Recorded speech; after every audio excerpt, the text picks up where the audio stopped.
Kok ini Sumargo kan udah bikin Sumargo Films ya? Iya. Apakah kedepannya akan mengambil IP-IP yang curhat ke Bang Densu atau gimana? Oh, kalau itu aku belum tahu karena aku bikin film ini sebenarnya bukan rencana. Jadi kebetulan waktu itu istriku yang ngambil IP-nya dulu dan suruh aku yang kerjakan. Aku sebenarnya nggak ada planning sih untuk punya PH film. Tapi aku bersyukur lewat film ini aku jadi punya PH dan kedepannya aku belum tahu apakah aku akan meneruskan membuat film atau aku berhenti di sini. Oh gitu. Nah, terus untuk memerankan Hajime sendiri kan dia kan ada fase yang sakit sementara lu kan tubuh lu atletis. Apakah Iya. ada transformasi tubuh di situ? Ada, jadi memang ada perbedaan berat badan yang aku lakukan untuk adaptasi ketika ada masih sehat dan sakit. Terus kemudian dari makeup sendiri dan rambut aku pangkas di dalam film, tidak menggunakan makeup atau prostetik. Jadi memang semua dilakukan secara organik gitu, supaya hasilnya juga lebih meyakinkan dan juga ketika ditonton juga lebih real. Nah terkait kerjasama dengan Lito sendiri, kan Lito punya track record yang ngerjain film tentang cancer juga ya? Iya. Apakah karena itu dengan mereka bikin film ini? Aku juga nggak tahu sih sebenarnya kenapa bisa jadi connect. Karena waktu itu kita sempat, jadi kalau PH baru itu sebenarnya agak sulit untuk bisa mengajukan ke SS1 untuk jam tayang. Jadi kita butuh PH pendamping yang sudah lebih pengalaman. Ada beberapa PH yang memang istri gue yang ketemu, tapi istri gue memutuskan kerjasama sama Lito. Jadi gue tuh taunya dari istri gue karena dia ngerasa intuisinya berkata dengan Lito yang tepat gitu. Jadi aku pikir memang ini udah kayak perjodohan karena aku melihat Lito juga dalam mengerjakan dan memarketingkan film ini juga luar biasa ya. Gue banyak berutang budi lah sama Lito karena PH gue ini juga sangat ketopang dengan adanya Lito untuk membantu film ini bisa hadir di hadapan semua orang sekarang. Tapi lo optimis dengan hasil yang baik karena kan sebelumnya juga lumayan gede banget tuh yang sampai titik terakhirmu itu. Oke, kalau hasil sih sebenarnya angka itu buat gue suatu yang gue nggak mau pikirkan terlalu jauh. Gue lebih fokus kepada isi daripada film.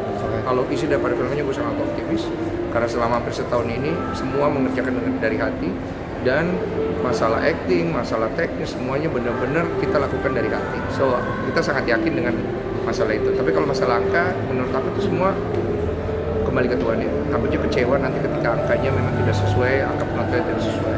Makanya aku bilang kesulitan untuk membuat film bagus kadang-kadang adalah bermasalah di promosi. Orang nggak tahu, jadi mereka nggak datang. Jadi aku harap dengan adanya media yang bisa membantu supaya memberitahu pada orang bahwa ada film judulnya Baby Udon, kisah nyata bagaimana harapan itu menolak untuk mati dan berusaha untuk hidup, yang POV-nya tuh banyak dari perempuan dan laki-laki setara. It's very relate, very inspired, and very touching. Kalau tidak salah. Nah itu di film kan lo juga ada dialog-dialog yang memang bahasa Inggris ya? Bahasa Jepang. Bahasa Jepang dan ada, ada Inggrisnya juga. Itu lebih susah yang bahasa Indonesia atau yang gimana tuh? Kalau yang dari lebih susah aktor? bahasa Jepang. Kalau bahasa Inggris kita nggak terlalu, bahasa Jepang susah. Jadi gue perlu latihan terus selama 3 minggu untuk mengulangi beberapa dialog-dialog. Bahkan yang paling sulit adalah ketika sampai di lokasi, ada dialog yang diimprovisasi, itu gue agak kelabakan. Jadi it takes a lot of time dan pressure-nya gede. Tapi akhirnya bisa sih, karena gue nggak mau didubbing. Jadi benar-benar itu dilakukan secara real, supaya kelihatan memang lebih hidup sih. Dari obrolan selama di podcast yang mungkin lu juga ada imajinasi dan akhirnya lu syuting melakukan adegan itu, ada nggak yang menurut lu kayaknya sama banget dan ternyata wow? Jujur ya, yang di podcast itu ketika gue yang akhirnya harus mainin tuh gue gak kepikiran. Bahkan gue juga gak kepikiran gue yang produksi. Jujur waktu di podcast itu memang gue sempat ngomong, bagus kalau dibikin film. Harapan gue PH lain membuatnya, bukan gue, karena gue gak ada tujuan membuat film. Jadi entah kenapa memang seperti jalan yang memang sudah Tuhan siapkan juga buat gue untuk masuk ke dalam dunia film lewat film ini sih. Tapi lu tadinya nggak mau meranin juga? Enggak, gue cari pemain, capek. Ada sekitar 5 pemain besar yang kita tawarkan supaya filmnya juga bagus. Tapi ternyata jadwal, ada kendala waktu, juga ada beberapa yang memang nggak ngasih respon. Jadi kita ngerasa kayak kendala di pemain ini luar biasa gitu, susah gitu. Jadi mau nggak mau, nggak ada banyak pilihan. Kebetulan aku pernah main film kan, jadi akhirnya semua mendorong aku aja yang main.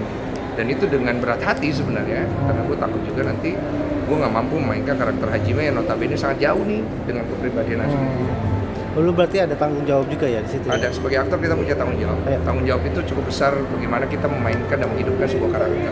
Dan itu adalah apalagi namanya moralnya kita. Kalau kita nggak mampu, kita kecewa sendiri gitu. Apalagi ketika penonton juga tidak nyampe pesannya, pasti kita sangat gendam.